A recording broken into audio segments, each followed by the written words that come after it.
Graça e paz! Eu sou o reverendo José Henrique, pastor da Igreja Presbiteriana de Nova Aurora.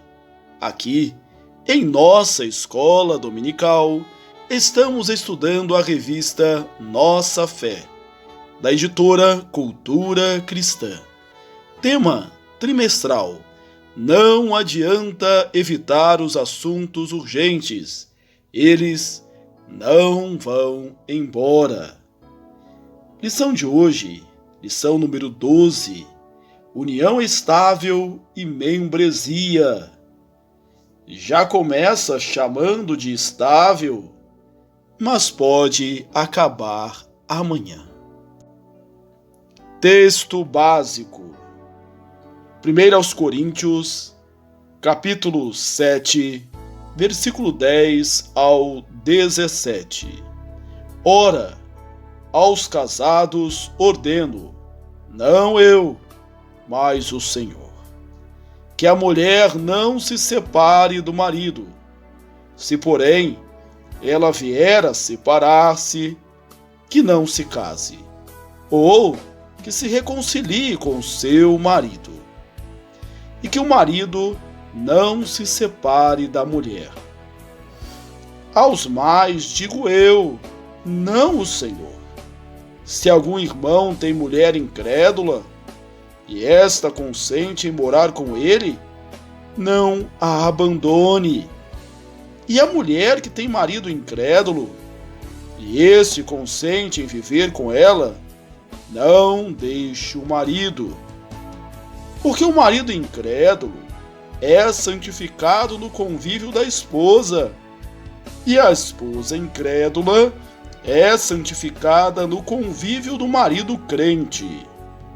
Doutra sorte, os vossos filhos seriam impuros, porém, agora são santos. Mas, se o descrente quiser apartar-se, que se aparte. Em tais casos, não fica sujeito à servidão nem o irmão, nem a irmã.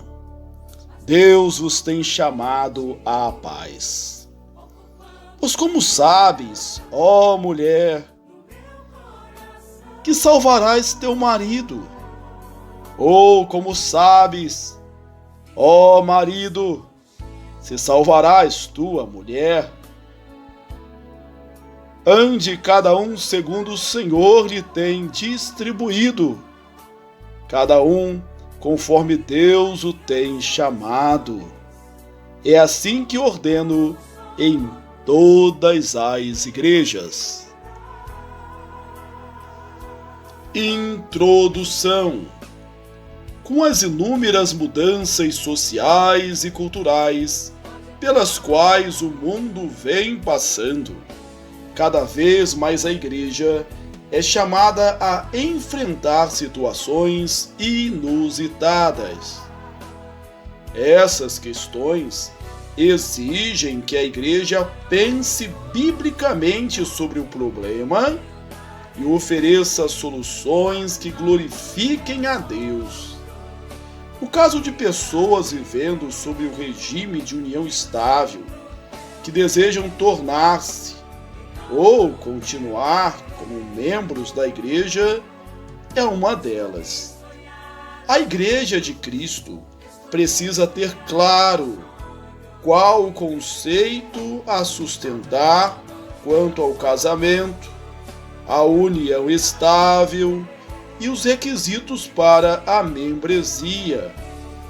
Veremos que, alinhados a esses conceitos, ainda restará para a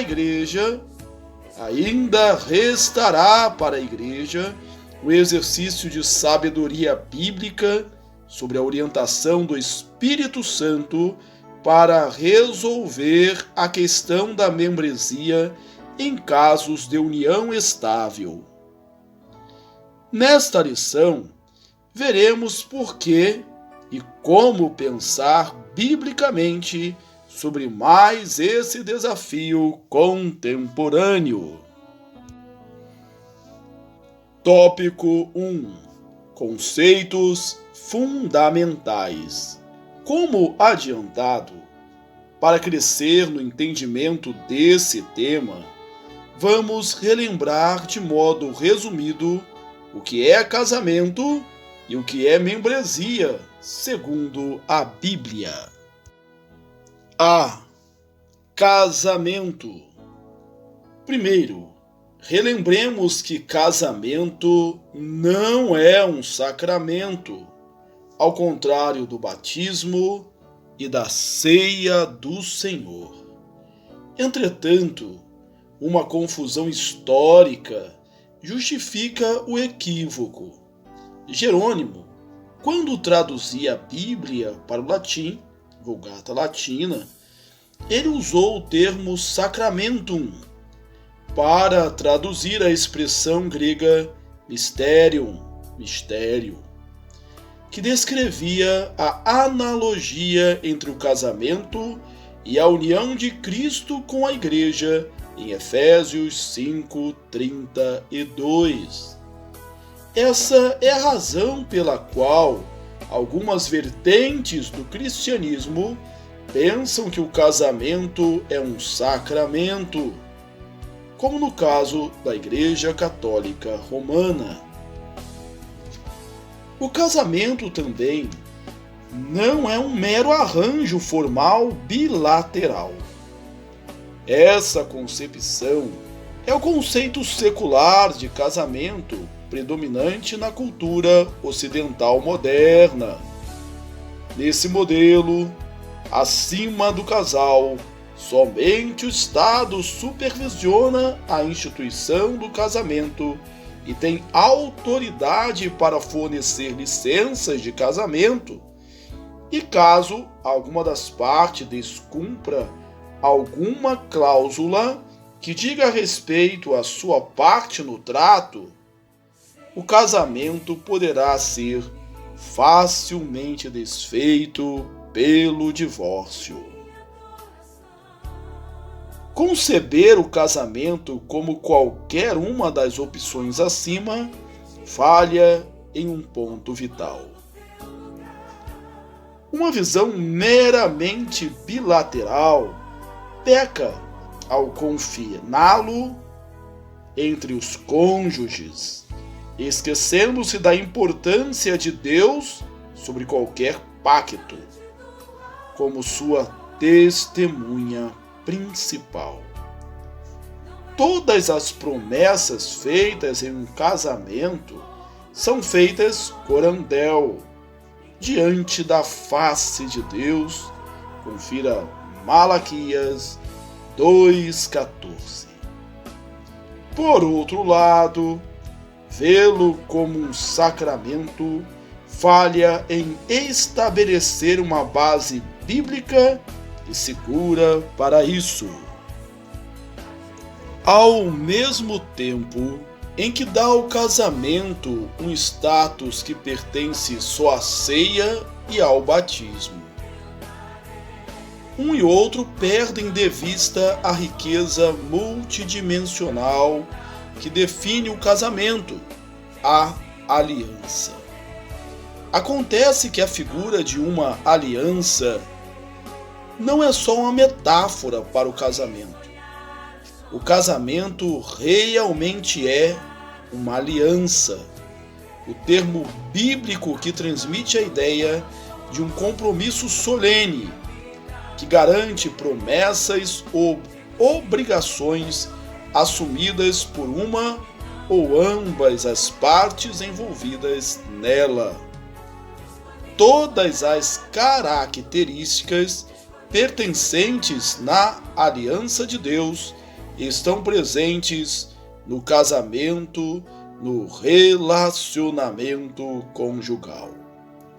Embora a palavra apareça mais frequentemente se referindo ao relacionamento de Deus com o seu povo, aliança também é usada para casamento.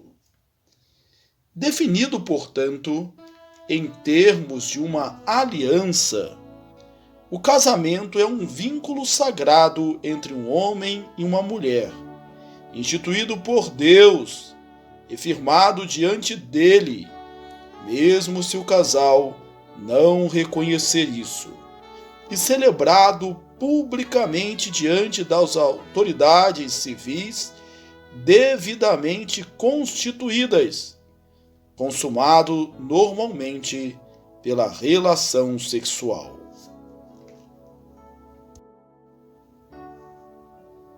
B. Membresia. A Igreja é, portanto, a reunião dos eleitos convertidos, daqueles que, pelo batismo, se tornaram parte do corpo de Cristo, celebrando a ceia até o retorno glorioso do Senhor. Então, quando Deus nos converte a si, uma das primeiras reações é nos tornarmos membros de uma igreja. Ser membro de uma igreja local é o resultado vivo de que somos parte da Santa Igreja Universal. Um reflexo de nossa salvação, tanto quanto uma expressão visível de que Deus está formando um povo para si. Ser membro de uma igreja também nos dá a oportunidade de nos apegarmos uns aos outros com responsabilidade e amor. Um dos principais objetivos de nos congregarmos é nos estimularmos mutuamente ao amor e às boas obras em santa consideração. O amor de Deus pelo mundo se torna novamente visível por meio de seu amor uns pelos outros. Eis aqui uma interessante analogia com o casamento, cuja essência também é o exercício do amor. A metáfora do corpo, mencionada no parágrafo anterior, conforme 1 Coríntios 12 a 31, também atesta essa verdade. Afinal, como ser membro de um corpo sem sê-lo? A igreja é, então, o lugar onde mais claramente o corpo de Cristo é apresentado ao mundo caído, tendo como uma de suas marcas distintivas a obediência aos seus mandamentos. João 14, 15 e 21, João 15, 10.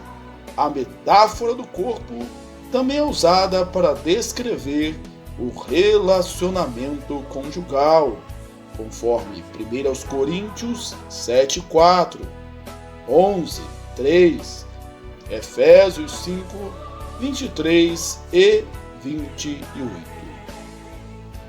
Tal como no casamento, o relacionamento da igreja com Cristo é o de uma aliança. Marcos 14, 24, 1 Coríntios 11, 25, 2 Coríntios 3, 6, aos Hebreus 7, 22, 8, 10. Tópico 2. A estabilidade da família. A Bíblia dá importantes orientações referentes ao casamento, particularmente no caso em que um dos cônjuges é incrédulo. O pressuposto da incredulidade é particularmente importante. Observe: quando somos convertidos a Cristo, é natural procurarmos tanto uma igreja quanto arrumarmos aquilo em nossa vida que esteja em desacordo com a lei de Deus. Essa atitude traz implicações para o relacionamento conjugal. caso um dos cônjuges tenha se convertido após o enlace. E este bem pode ser o caso análogo ao que Paulo está tratando nesses versos.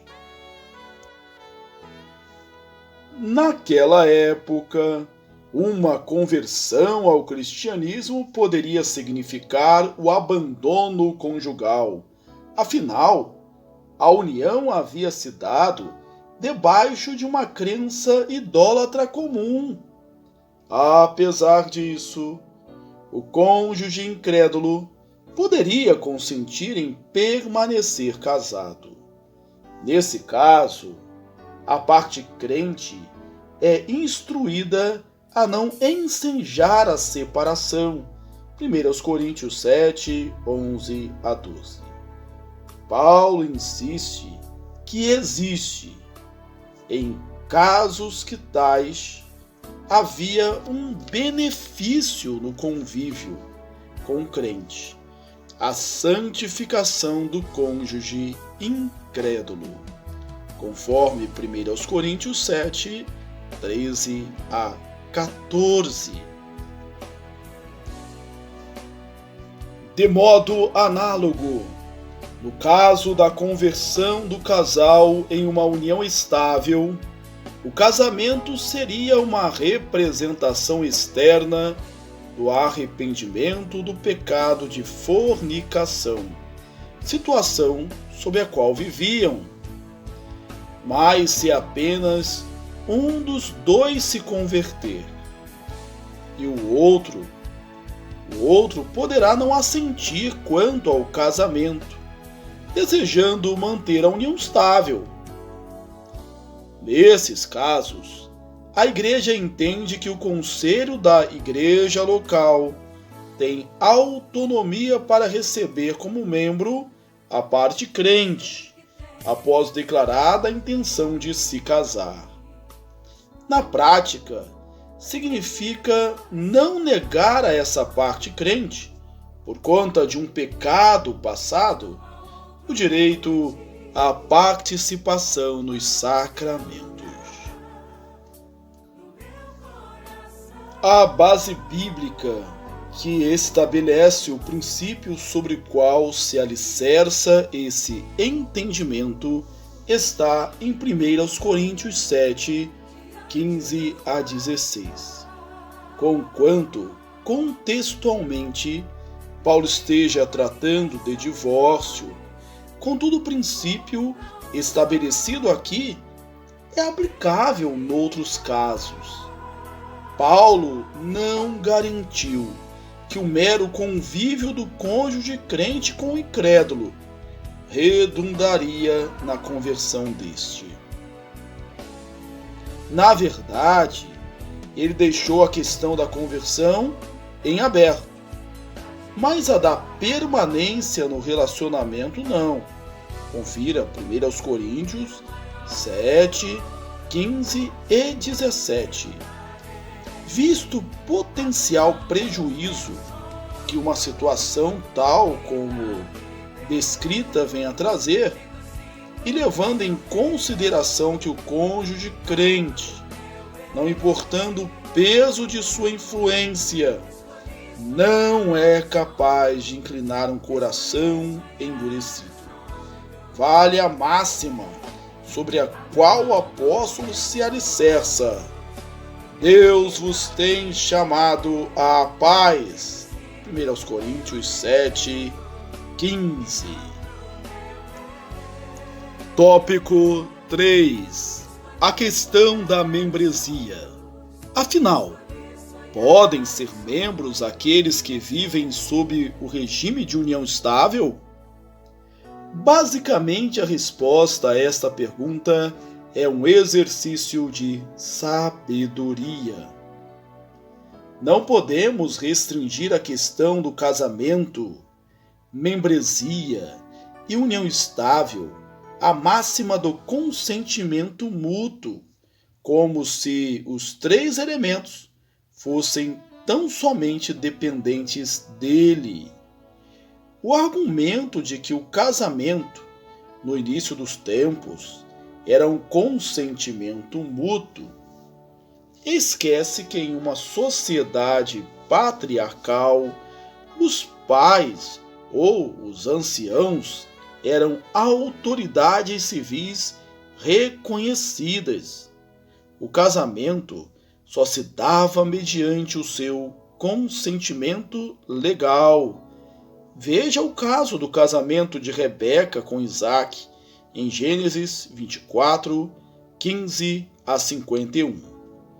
A organização da sociedade mudou ao longo do tempo, mas a necessidade de que a união matrimonial seja pública, legal e civilmente reconhecida, não. O que mudou foi a quem prestar contas no âmbito público civil. A união estável, por outro lado, é um dispositivo legal por meio do qual o Estado oficializa e reconhece o pecado de fornicação como um relacionamento que desfruta do mesmo status que o casamento quanto aos direitos civis. Entretanto, mesmo quando um pecado é institucionalizado ou legalizado, como em alguns casos o divórcio não deixa de ser pecado por isso, porquanto ele é definido conforme a lei de Deus e não conforme as leis do Estado. Qualquer modelo de união em que a lei humana seja colocada no lugar da revelação divina, como base para o entendimento da natureza desse relacionamento, deve ser considerado inadequado, inaceitável para o cristão.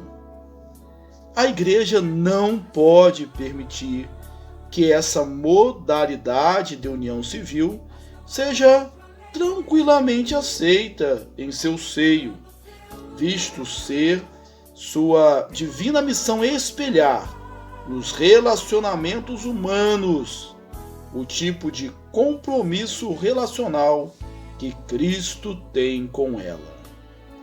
O testemunho da Igreja se perde se vier a permitir que alguém faça parte do corpo congregacional, enquanto na vida conjugal não expressa de maneira prática o seu relacionamento com Cristo.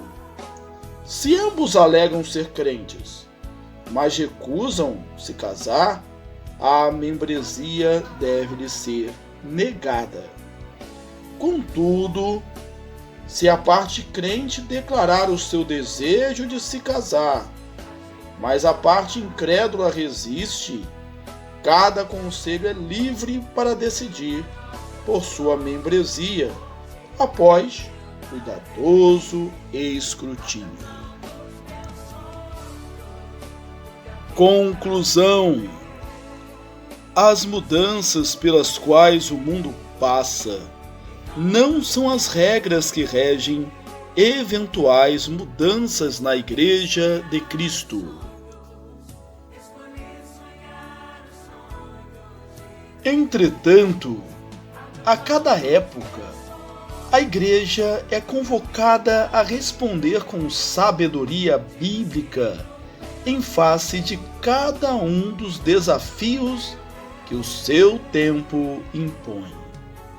A membresia é incompatível com a permanência em uma união estável.